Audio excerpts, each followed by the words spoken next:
everyone. Thank you. So to start off with motion 1, I would like to invite Dr. Georgina Bird from Wales, who is here in person, to propose this motion. Thank you.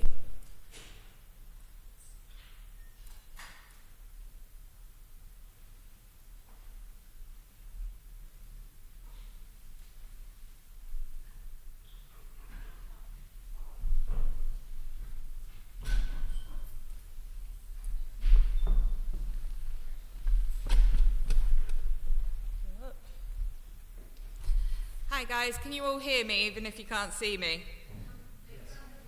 Grand.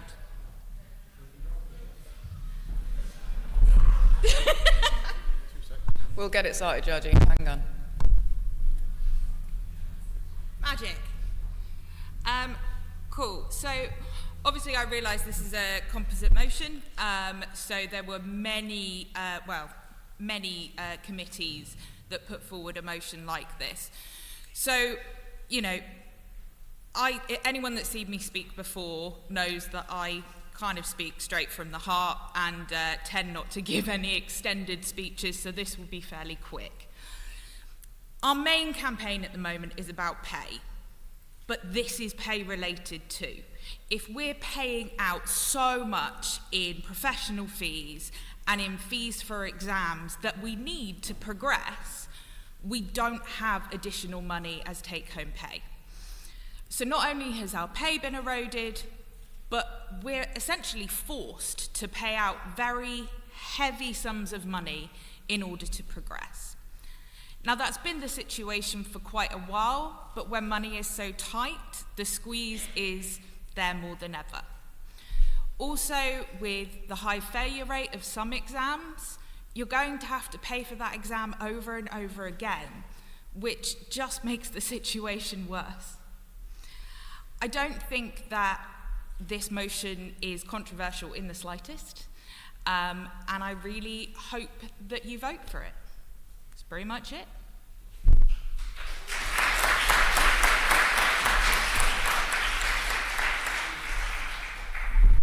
Thank you, Dr. Bird. Next, we have a speaker against this motion. I would like to invite Dr. Richard Crittenden from Northern. If you could please go to the mic on your right, just on the side, please. No. Oh, actually, if you come to the top. Thank you.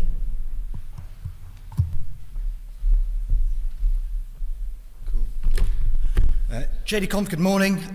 There is a significant cost of training that trainees bear, and this motion rightly highlights this for the BMA to take action. However, there are certain parts of this motion that, to my mind, require further clarification in order to get the best for trainees. Parts 1 and 2, portfolio fees and exams are administrated by the relevant royal colleges.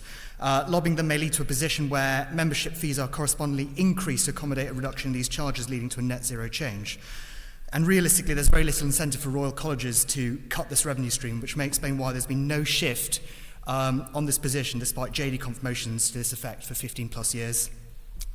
Therefore, I'd suggest to the proposer that parts 1 and 2 are altered to specify that HEE or NHSE are lobbied to fund these actions, so that we can gain tangible change similar to the FY portfolio. Finally, part 7, GMC fees represent the cost of being a doctor and not just training. And there's a significant debate, this is a significant debate in itself and should be given due discussion with its own context. The motion briefing document provided by the CAC demonstrates a significant reduction in GMC fees that the BMA has secured for newly qualified doctors for up to 4 years post-graduation, which to me begs the question of what do we see as the end point. There are some who advocate for the complete removal of GMC fees, and I would urge the JD Conf to consider that as a self-regulating profession, with members who pay these fees, we are the only shareholders in our own regulatory body. Whoever holds the purse strings holds the power, and we must try and be mindful of walking into a position where we seek to give this away to any other entity, political or otherwise. Therefore, I'd call on the conference to remove Part 7 from this motion. The ARM would be a good forum to discuss a wide professional relationship with the GMC, should this remain of interest. Thank you.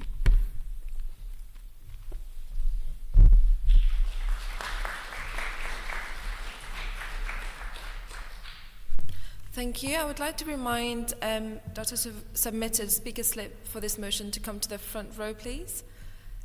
In the meantime, I would like to invite Dr. Shivam Sharma from West Midlands, who is a first-time speaker, has a motion in bracket, to come to the front to speak for the motion. Thank you.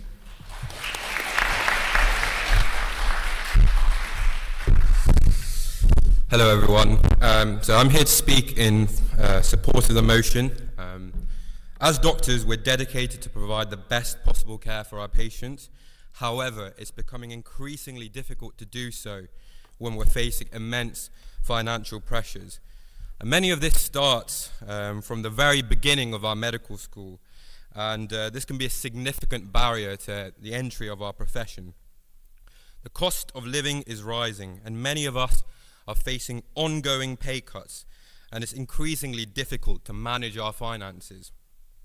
The financial burden is having a detrimental impact on our mental health and well-being, affecting the ability to provide the best care for our patients.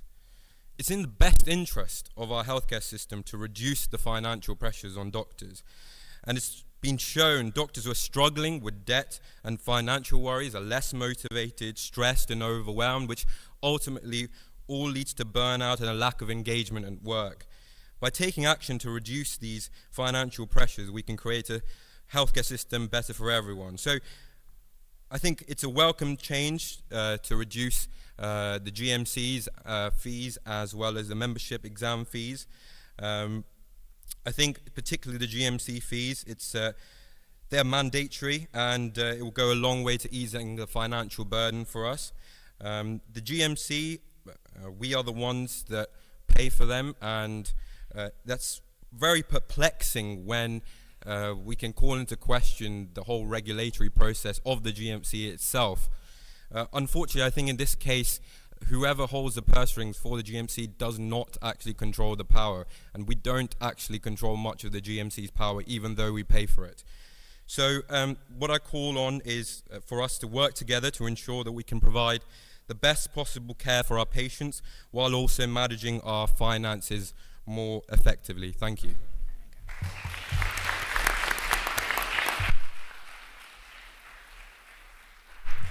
Thank you. We've had a point of information for this motion, so I would like to ask Dr. Kumar to come to the front for this point of information, please.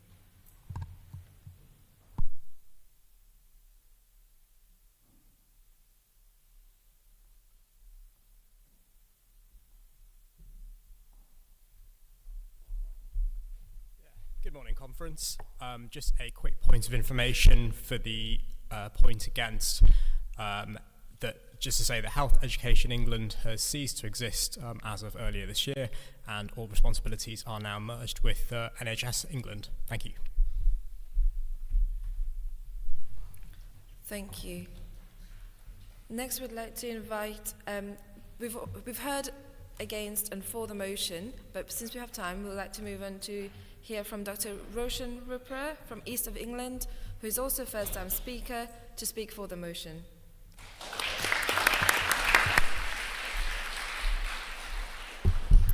Morning, everyone.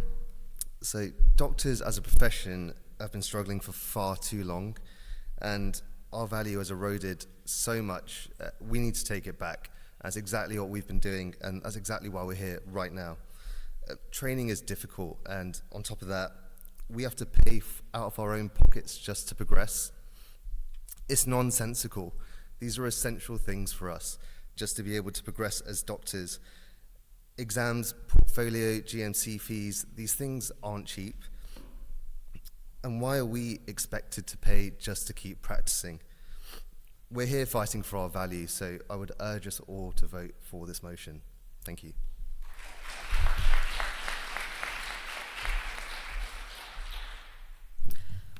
Thank you. We'll now finish off the debate on this motion with Dr. Christina Kostash from Yorkshire, who is member of our JDC. Thank you. Thank you. I'm a member of Yorkshire RJDC, not JDC. Conference. First of all, Little 1 and Little 5 are already policy proposed by Yorkshire and more specifically myself and passed as an A motion in 2021, so please vote for them because it would be really, really awkward if you didn't. A note to my colleague that spoke first against 1 and 2. They don't say that the Royal Colleges should pay them, though they kind of are charities, and not sure how much you pay for them, but I pay £400 a year plus £3,000 that I paid in order to pass my membership exams. Anyway, first of all, the costs of our training are insane. We shouldn't have to struggle financially to meet our training requirements. We shouldn't have to choose between a course that we need or that would make us a better doctor and food or electricity. We have trainees that keep their baby in the cold because they can't afford to meet their training costs and meet their basic needs. Not a comfortable life, just the basic needs, and I'm not lying. I moved from Wessex to the north in 2019, among other few reasons, because I realised that I couldn't afford my exams to see my family that lives abroad once a year and meet my basic needs. I got questioned harshly by my clinical supervisor after I moved as to why I didn't sit my exams, because I'm behind my peers, and the simple answer was that I couldn't afford it. And please don't tell me to put it onto my credit card. Apart from maxing my credit card several times, as an IMG, my credit card started off with £500 allowance, which was a lot less than even some exams. The time for reimbursement is ridiculous. My fiancé works in the private sector and he gets his fees back the next day. Me, 3 months later. And last but not least, the GMC fees, it just blows my mind, apart from the fact that you need to earn below 34k to get a reduction. You pay as much as a consultant all throughout your training if you earn above 34k, and also even more if you're on mat leave or pat leave, you don't get any reduction at all, again, unless you earn below 34k. It's archaic, and along with our training costs, makes training in medicine elitist and ableist. Please vote for this motion. Thank you.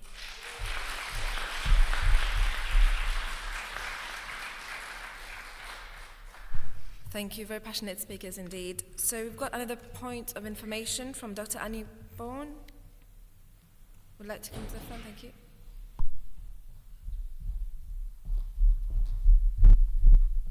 Hi everybody. So my point of information is I believe the GMC actually pays approximately £600,000 a year for private medical insurance for its own staff.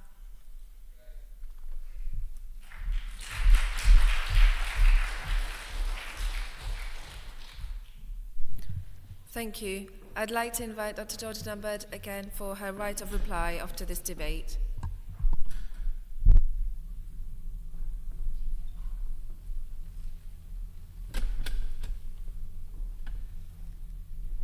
Okay, thank you for the great points raised by everyone. In terms of speaking to the speaker that went against this motion, I do understand your points, but again, I think the cost of our training is ridiculous when so many of us are struggling. We've also got to consider things like less than full-time trainees and people that, you know, whether they're doing it because they just want to do it or they're doing it like me because of their health. That gives a greater financial burden, decreases our study budget access. For example, mine's £300 a year, which doesn't pay for any of the courses that I want to go on. So I think it is really important that we tackle this. It goes hand in hand with pay, and I stick by my thing that I don't think it's controversial to ask this. Also, again, with less than full-time trainees and more people going less than full-time, you have things like, is that 4 years of reduced fees as a junior doctor long enough? Some of us are taking longer than that to get through the training and definitely to take our exams when they are extortionate and we cannot actually afford them. When there's something that we need to do to progress, I just think this is a pretty sensible motion. Please vote for it, and that's all.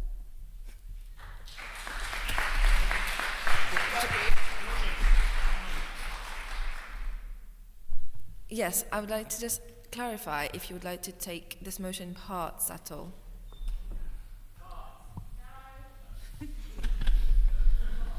To be honest, I don't think it needs to be all or nothing. Thank you. On this, we'd like to move on to the vote. So get your pads ready. So 1 if you want to vote for the motion, and 2 against the motion. 3 abstain.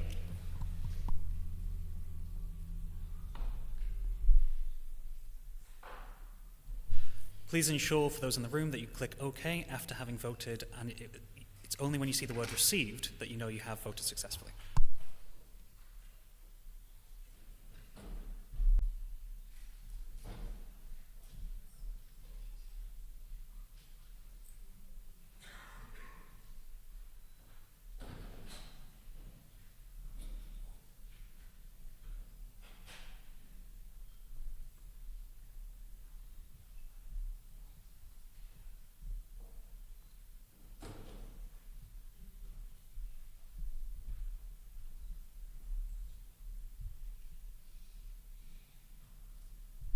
So let's get the results.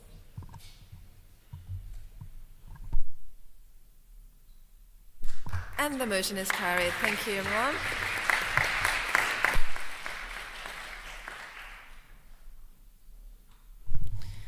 Thanks, conference. We're going to move to motion 2. If you've submitted a speaker slip or if you are the proposer, you do need to be down at the front for the motion, so help things move quickly.